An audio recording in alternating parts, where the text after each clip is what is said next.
The White House recently released an executive order with a list of guidelines to improve safety and security for artificial intelligence companies. But is it too late to rein in what AI is able to do?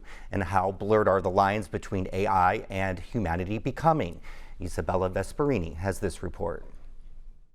Isak Asare is co-director of the IU Cybersecurity and Global Policy Program and executive director of the IU Cybersecurity Clinic. He says we are already years behind responding to AI. The more that it becomes integrated into all of our systems of life, the more that we become reliant on it, the harder it is to disentangle from that technology and the harder it is to control against its negative effects. Asare thinks the executive order is lacking when it comes to identifying what it means to be a human in a technology-driven world and what laws should be put in place to further regulate AI. Beth Plale is Michael A. and Lori Burns McRobbie Bicentennial Professor of Computer Engineering at IU. She doesn't find the executive order lacking.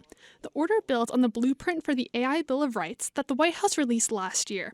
The document included principles for design, use, and deployment of AI. I do think it lays out a case for, I would say, a more conservative approach to how we think about regulating.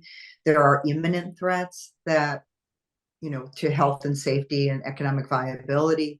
Asare says it will be hard to enforce these guidelines because they rely on the integrity of AI companies to follow through.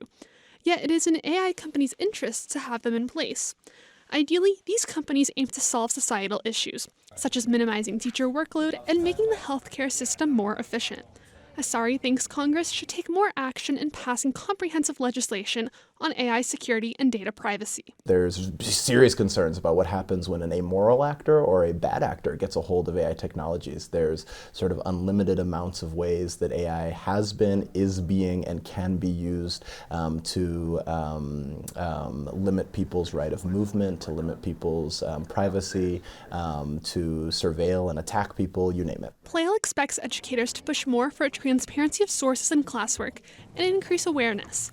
Plale also thinks the executive order will encourage more conversations nationally when it comes to AI research and funding through Congress. For Indiana News Desk, I'm Isabella Vesperini. We're joined now by Isak Asare, who you saw in the piece. For more, welcome to the show, Isak. Thank you, Joe. So you said in the story the White House's executive order is lacking. So what would you like to see? Well, I mean, I think to be clear, it's a positive step in the right direction. But the thing that's missing is twofold. One, it says already in the bill that, or in the act, that you want Congress to take comprehensive action on privacy. I think that's something that's lacking. It doesn't do this. The second thing is that there's an element of calling for scrutiny and not accountability. And so, if we're saying that we want AI companies to be more transparent about their red teaming efforts and you name it, how are we going to hold them accountable if they do this or don't do it, right? And so I think we need to think a little bit more clearly about the mechanisms to hold people accountable. There's been a lot of news about banning TikTok, and we know Twitter, X has been having problems too. What are some of the dangers of social media and AI? Yeah. I mean, anytime you connect a sort of social system with technology, it's going to result in a lot of data, right? And that puts a threat on our privacy and then consequently on a lot of other rights that we have. And so we've become really entangled with social media right now and sort of socially connected tech. And the challenge is that it's really difficult to disentangle that, right? And so we didn't realize that we had a need for privacy rights, the way that we do until we had social media. But at this point, it's so connected to everything that we do that it's really hard to turn that back around. So ChatGPT was launched a year ago today. We've seen it used in classrooms. Teachers probably wondering, is this real? Is this a real paper? Who wrote this paper? Right. So first of all, can you say what is ChatGPT and how is this affecting classrooms? Okay, so ChatGPT is a large language model. It's based on, it's a generative AI, okay? So it produces content based on input given by the user. The challenge, as you say, is that it makes our ability, particularly in a school setting, but to verify authorship, for example, a lot more difficult. But the thing that I'll say is this.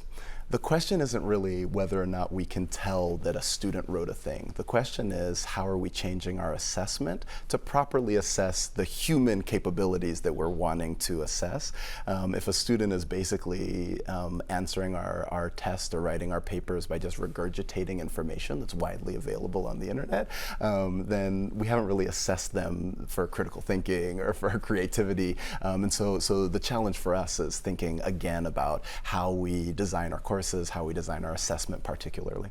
So we got to go about 30 seconds, but this is, I know this is a big question, but do you see AI as a threat to society? Yes, I mean totally. I mean I think from it poses an existential threat to the way that we live, work, learn, and exist with one another. But not the way that we all think. It's not Terminators or iRobot, but it's rather just a fundamental reckoning on what it means to be human in a world where where the things that we do are constantly being challenged by machines.